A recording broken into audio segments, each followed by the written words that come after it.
Hello दोस्तों, मैं विजय भारद्वाज। आप सभी लोगों का हमारे यूट्यूब चैनल में बहुत बहुत स्वागत है। आज हम लोग देखेंगे जो हिमालय पर्वत श्रेणी थी उसके अगले पार्ट के बारे में। पिछले पार्ट में आपको बताया गया था कि हिमालय पर्वत श्रेणी के अंतर्गत 4 श्रेणी आती हैं और हिमालय पर्वत श्रेणी विश्व की सबसे ऊंची पर्वत श्रेणी है। 4 श्रेणियों में सबसे पहला कौन था? तो सबसे पहला था ट्रांस हिमालय, जिसको हमने पहले वीडियो में देखा था। इसमें हम देखेंगे किसके बारे में? जो अगली श्रेणी है बृहद हिमालय या सर्वोच्च हिमालय या इसी को महान या हिमाद्री कहा जाता है। तो हम पिछले वीडियो के बारे में देख लेते हैं थोड़ा क्या बताया गया था ट्रांस हिमालय के बारे में। ट्रांस हिमालय के बारे में बताया गया था कि ट्रांस हिमालय के अंतर्गत 3 श्रेणियां आती हैं। कौन कौन श्रेणियां हैं? तो काराकोरम है, लद्दाख है और जास्कर। चूंकि कभी कभी क्रम पूछा जाता है कि जो पर्वत श्रेणियां हैं हिमालय पर्वत श्रेणी की, उनका क्रम पूछा जाता है। तो कुल 5 पर्वत श्रेणियों का क्रम है उत्तर से दक्षिण की तरफ। जैसे आपको सबसे उत्तर में दिख रहा काराकोरम पर्वत श्रेणी ये वाली, और एक इसके दक्षिण में है जास्कर लद्दाख पर्वत श्रेणी, और लद्दाख के बाद है जास्कर पर्वत श्रेणी। जास्कर के दक्षिण में दक्षिणी जो एक पर्वत श्रेणी है उसका नाम है पीर पंजाल, और पीर पंजाल के भी दक्षिण में कौन सी पर्वत श्रेणी है? तो एक है धौलाधर पर्वत श्रेणी। ठीक, तो 5 पर्वत श्रेणियों का क्रम है हिमालय पर्वत श्रेणी में। सबसे जो उत्तरी है वो काराकोरम पर्वत श्रेणी है, उसके दक्षिण में लद्दाख है, उसके दक्षिण में जास्कर है, उसके दक्षिण में यानी जास्कर के दक्षिण में कौन सा है? पीर पंजाल है, और पीर पंजाल के दक्षिण में पड़ता है धौलाधर पर्वत श्रेणी। दोस्तों, ये जो क्वेश्चन आता है 5 पर्वत श्रेणियों का उत्तर से दक्षिण सेट करने के लिए या दक्षिण से उत्तर सेट करने के लिए, ये IAS में या PCS में आपको क्वेश्चन मिलते रहते हैं, तो ध्यान रखिएगा और जानते रहिएगा। ठीक, आज हम लोग देखेंगे बृहद हिमालय पर्वत श्रेणी या सर्वोच्च हिमालय या महान हिमालय के बारे में। तो इसको सबसे पहले हम नाम में देखते हैं। इससे 4 नाम। सबसे पहला क्या है? बृहद हिमालय या सर्वोच्च हिमालय या इसी को महान हिमालय या हिमाद्री कहा गया। तो बृहद हिमालय क्यों कहा गया? क्योंकि जो हिमालय की चारों पर्वत श्रेणियां हैं, सबसे ऊंची ऊंची पर्वत चोटियां जो है वो इसी बृहद हिमालय पर स्थित है। जैसे अगर हम आपको बताएं तो यहाँ पर एक राज्य है भारत का जिसका नाम है अरुणाचल प्रदेश, और अरुणाचल प्रदेश में एक चोटी है जिसका नाम है नामचा बरवा। इसका नाम है नामचा बरवा, और नामचा बरवा चोटी की जो ऊंचाई है 7,756 मीटर है। आगे अगर हम बढ़ेंगे हम सभी चोटियों को देखेंगे जो स्थित किस पे है? बृहद हिमालय पर। अरुणाचल प्रदेश में कौन सी चोटी? नामचा बरवा है। और हम बढ़ेंगे पश्चिम की तरफ है तो यहाँ एक राज्य दिख रहा है भारत का जिसका नाम है सिक्किम। ये कौन सा राज्य है? इसका नाम है सिक्किम, और सिक्किम में एक चोटी है जिसका नाम है कंचनजंगा। इसका नाम है कंचनजंगा। कंचनजंगा की जो ऊंचाई है सिक्किम की, उसकी ऊंचाई है 8,598 मीटर। इसका नाम है 8,598 मीटर ऊंचाई है। आगे हम देखेंगे तो ये पड़ता है एक देश है जिसका नाम है नेपाल। नेपाल से भी गुजरा हुआ है हिमालय पर्वत श्रेणी। नेपाल में एक चोटी है जिसका नाम है मकालू। इसका नाम है मकालू, और मकालू की जो ऊंचाई है 8,481 मीटर इसकी जो ऊंचाई है मकालू की, नेपाल में स्थित इसकी ऊंचाई है 8,481 मीटर। अगली जो चोटी है नेपाल में मकालू के पश्चिम में, इसका नाम है एवरेस्ट। एवरेस्ट है। एवरेस्ट की जो ऊंचाई है 8,850 मीटर। एवरेस्ट की ऊंचाई कितनी? 8,550 मीटर है। आगे जो एक चोटी है इसका क्या नाम है? इसका नाम है अन्नपूर्णा। अन्नपूर्णा की जो ऊंचाई है 8,072 मीटर।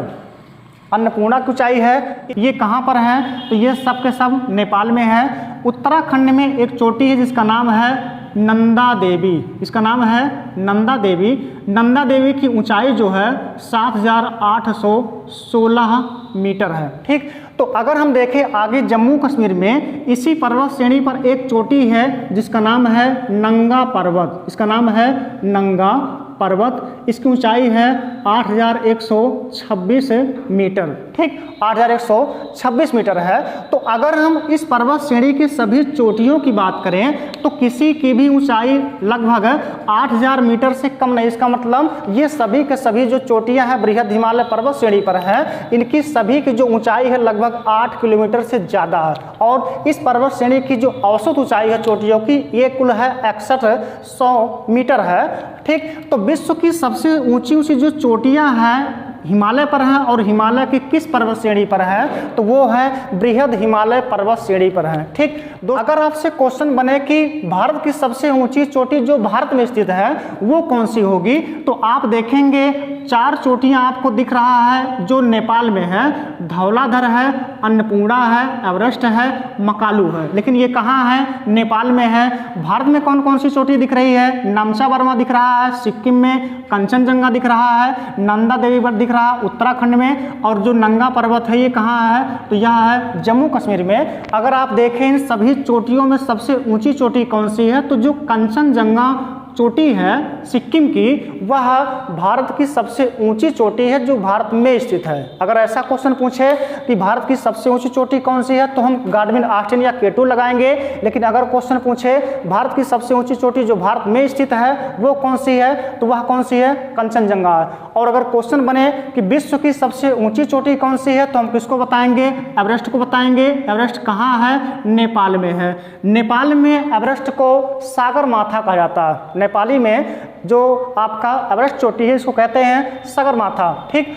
आगे अगर हम देखें तो इसका अन्य क्या नाम है?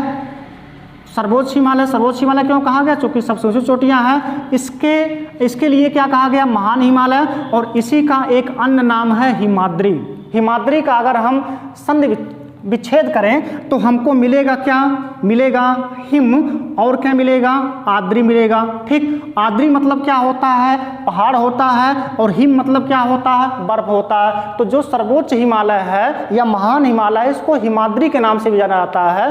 क्यों कहा जाता है इसको हिमाद्री? चूंकि इसकी जितनी भी चोटियां हैं नमचा बर्वा से लेकर नमचा बर्वा, कंचनजंगा, मकालू, एवरेस्ट, अन्नपूर्णा, धौलाधर, नंगा पर्वत और आपका नंदा देवी, इन सभी की जो चोटियां हैं हमेशा बर्फ से ढकी रहती हैं। तो बर्फ से ढकी इन चोटियों को कहा जाता है हिमाद्री, ठीक। बर्फ से ढकी इन चोटियों को क्या कहा गया? हिमाद्री कहा गया।